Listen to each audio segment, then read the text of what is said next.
Olá, sou a professora Cleane e vou lecionar a disciplina de Geografia para o sexto ano do Colégio Emaús.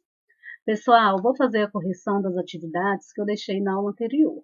Na aula anterior, nós começamos a estudar sobre rochas, minerais, nós vimos os tipos de rochas que existem, né? Vimos sobre o ciclo das rochas também.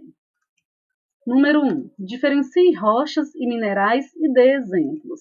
As rochas, elas são corpos sólidos, né, formados por um mineral ou, mais frequentemente, por aglomerados de minerais. Lembrando que as rochas, elas estão na litosfera, né, na crosta terrestre. Elas são estruturas mais rígidas também. Os minerais, por sua vez, são elementos ou compostos naturais de origem inorgânica e alguns de origem orgânica, petróleo, carvão mineral. Como exemplos de rochas, nós podemos citar rochas de granito, de arenito, de basalto, de calcário. Como exemplos de minerais, nós podemos citar alumínio, ferro, diamante, calcário e areia. Dentre outros, claro, né? Número 2. O que são minérios? Dê exemplos. Bom, gente, os minérios são as rochas ou os minerais que podem ser explorados do ponto de vista comercial, como ouro, diamante, prata, mármore, minério de ferro, dentre outros. Sobre os tipos de rochas, explique cada um e dê exemplos. Bom, os tipos de rochas são 3: magmática ou ígnea, sedimentar e metamórfica. As rochas ígneas ou magmáticas, elas são o resultado da solidificação do magma, do resfriamento do magma, seja na superfície terrestre ou seja no interior da crosta terrestre. Quando a solidificação ela ocorre na superfície, a rocha que se forma, ela é chamada de rocha magmática extrusiva ou vulcânica, como o basalto. Quando a solidificação ela ocorre no interior da crosta, a rocha ela é chamada de intrusiva ou plutônica, como exemplo, o granito. Intrusiva, gente, vem de dentro, tá? Extrusiva, de fora. Rochas sedimentares. Elas são formadas a partir da deposição de sedimentos em camadas horizontais. Esses sedimentos eles vão se depondo, né? Com o passar dos milhares de anos, essas camadas elas vão sendo pressionadas e são compactadas, né? Ou cimentadas. Quando elas são compactadas ou cimentadas, elas se transformam em rochas sedimentares. Exemplos são carvão mineral, arenito, calcário. Sedimentar, gente, é de sedimento, é a sobreposição de sedimento, é o acúmulo de sedimentos. De onde que vêm esses sedimentos? De processos erosivos, que erodem uma terra, uma rocha, um local, pode ser matéria orgânica também, e estes sedimentos eles são transportados para a área mais baixa. Transportados por quem? Pelo vento, pela água. Letra C. Rochas metamórficas. O próprio nome diz metamorfismo. Essas rochas elas sofrem transformação. São o resultado da transformação de outros tipos de rochas, que sob altas temperaturas, né, intenso calor e intensa pressão, elas vão mudar suas características químicas. Vai haver um metamorfismo. Um exemplo é o mármore e gneiss, entre vários outros. 4. Explique o ciclo das rochas e represente por meio de desenho. O ciclo das rochas é um fenômeno natural, é um fenômeno contínuo e finito, é um fenômeno cíclico também. Ele transforma uma rocha em outra. Então, esse ciclo das rochas, gente, é o ciclo onde uma rocha ela se transforma em outra, e esse ciclo ele se repete. Envolve este processo de transformação das rochas através do tempo e que ocorrem através da erosão e do intemperismo. O intemperismo é a ação de alguns agentes, a transformação dessa rocha, é a quebra dessa rocha, gente, E esse intemperismo ele pode ser físico, químico e biológico. No próximo capítulo, nós vamos entender melhor o que é o intemperismo, como que ele age na rocha, como que ele age na natureza, tá? Eu trouxe aqui um esquema, tá? Pedi para desenhar e eu trouxe um esquema. Como que a gente pode entender esse ciclo das rochas? Nós dissemos que é quando uma rocha ela se transforma em outra.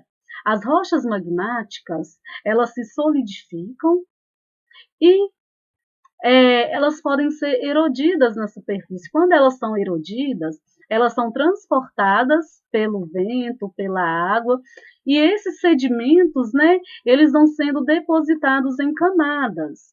E essas camadas horizontais, sob forte pressão, dão origem às rochas sedimentares. Em intenso tectonismo, essas rochas sedimentares, cada vez mais, elas vão sendo empurradas para a crosta, vou empurrada para dentro da terra, podemos dizer assim. Então, essa rocha sedimentar sob alta temperatura, né, o calor do interior da terra, e sob alta pressão, ela vai mudar as suas características químicas e vai se transformar em uma rocha metamórfica. Da mesma forma, fragmentos de uma rocha metamórfica que pode ser erodida são transportados para as camadas mais baixas, são depositados em camadas, seguindo o mesmo processo de formação das rochas sedimentares, dando origem à rocha sedimentar. E para se transformarem em magmáticas, essas duas rochas, gente, quando muito pressionadas, elas vão afundando, vão sofrendo tectonismo. Então, elas acabam se fundindo ao magma, né, quando há o movimento tectônico, e elas retornam como magma e podem resfriar no interior da crosta ou na superfície, dando origem à rocha magmática. Então, é este o ciclo.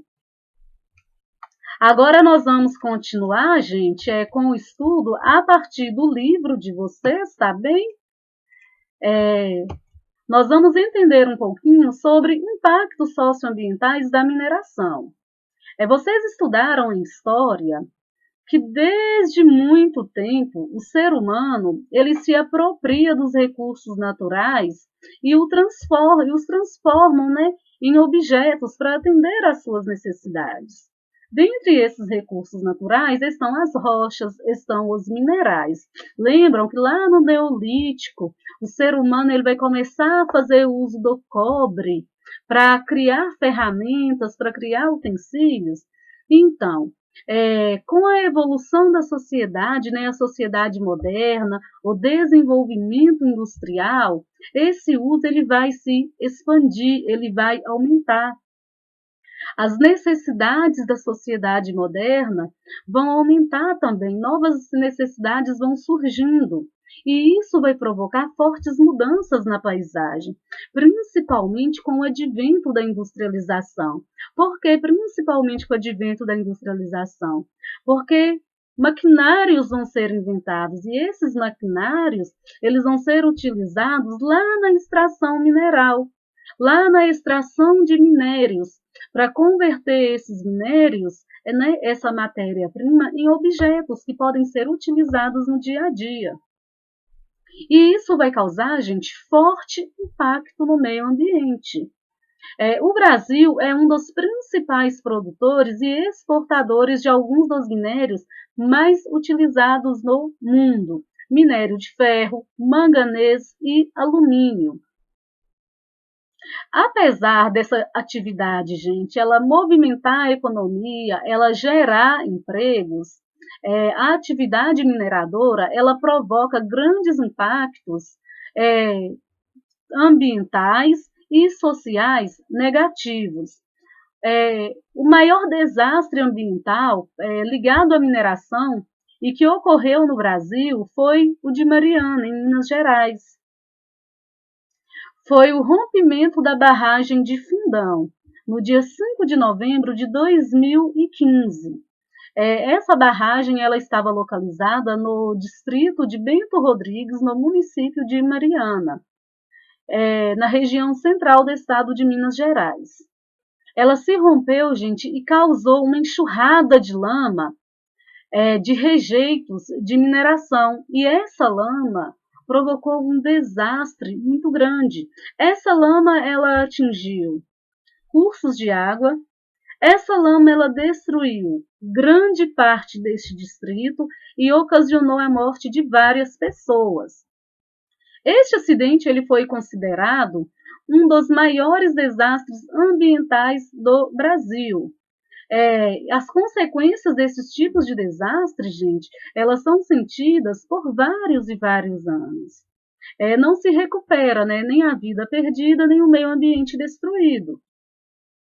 Esse desastre ele vai causar impactos na vida das famílias, na vida das populações que dependem desses cursos de água para a sua sobrevivência, porque ao atingir esses leitos d'água eles serão poluídos, vai levar à mortandade de algumas espécies de peixe, né? E vai impactar diretamente na vida dessas populações, como indígenas, como populações ribeirinhas, que dependem desta água, que dependem da pesca para a sua sobrevivência.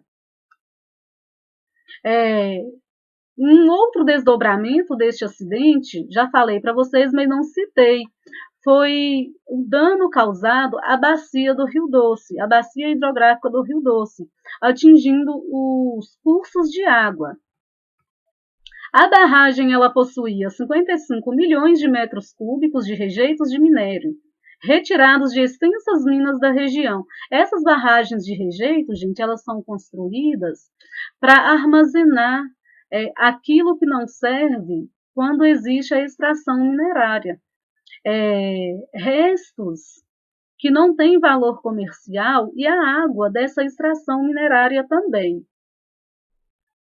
Os rejeitos eles se espalharam pelo leito do Rio Doce por 600 quilômetros, até chegar à sua foz no litoral do Espírito Santo, onde também provocaram alterações em ecossistemas costeiros e houve grande mortandade de peixes.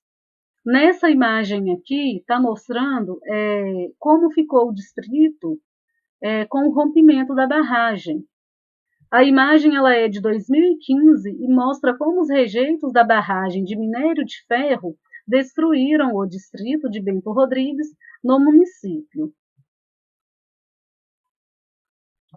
A lama ela provocou a morte de mais de 11 toneladas de peixes e impactou a flora e a fauna.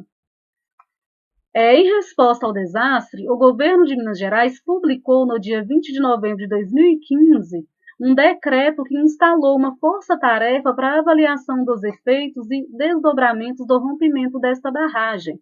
Então, os trabalhos eles devem ser intensos, tá, gente? Quando a gente fala em rompimento de uma barragem, não prejudica só aquela região local ali.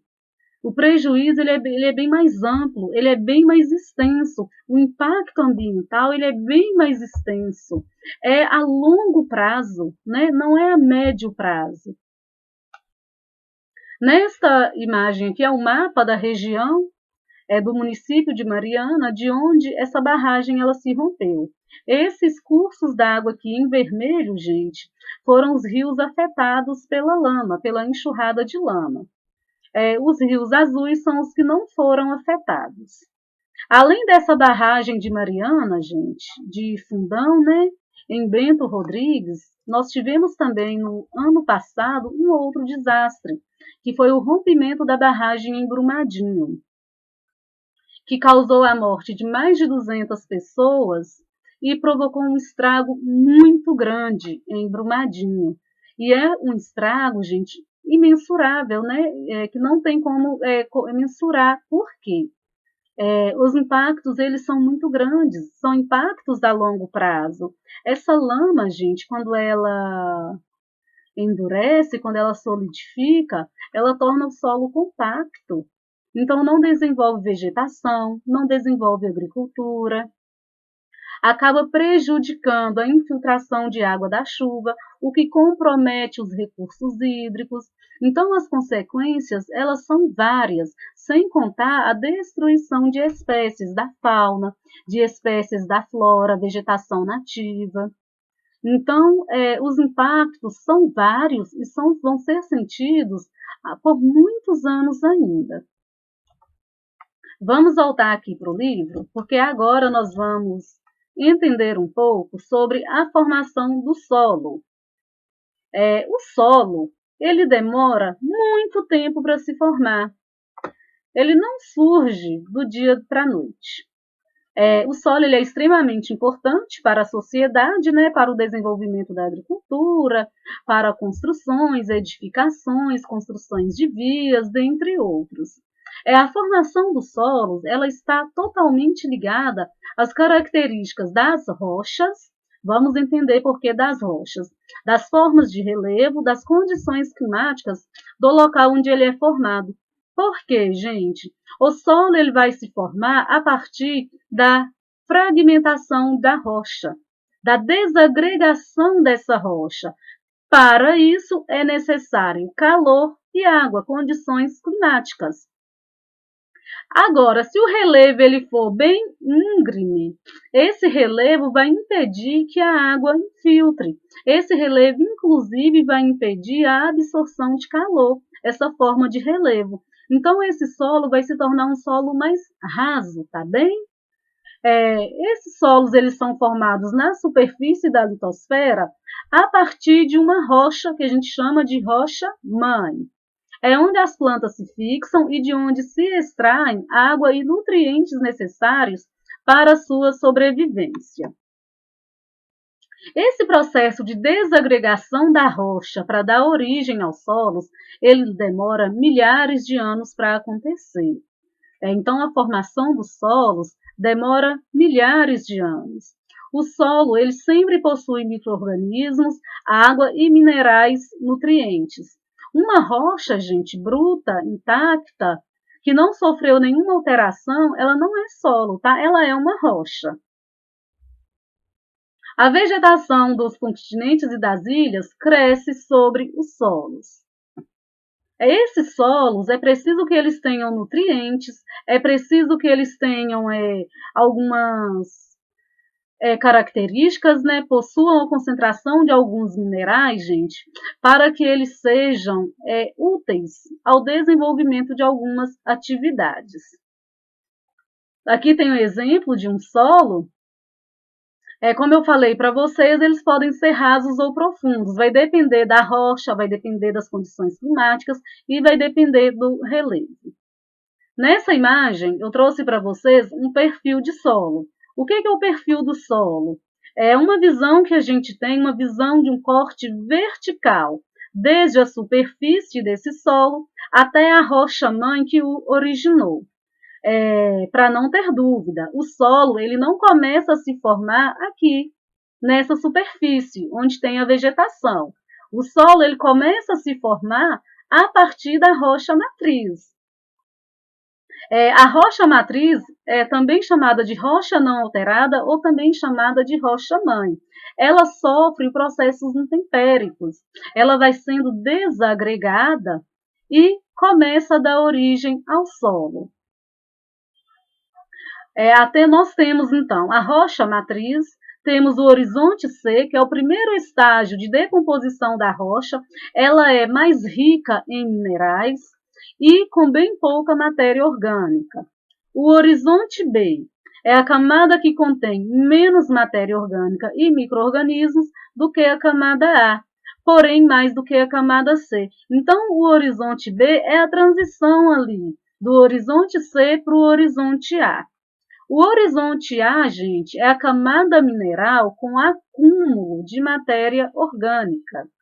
O horizonte O é essa camada mais superficial, mais fininha do solo, é onde pisamos. Ela é rica em matéria orgânica e em micro-organismos, e geralmente ela é mais escura que as demais. Na próxima aula, nós vamos continuar estudando sobre os solos. Tem algumas atividades para vocês fazerem no livro de vocês. Essas atividades, gente, são as páginas 123, 124 e 126. Na 123 pode ser feita individualmente, tá? A 124 não precisa fazer o número 3. E tem a página 126 também. Bons estudos para vocês, até a próxima aula e lembrem-se, juntos no caminho certo.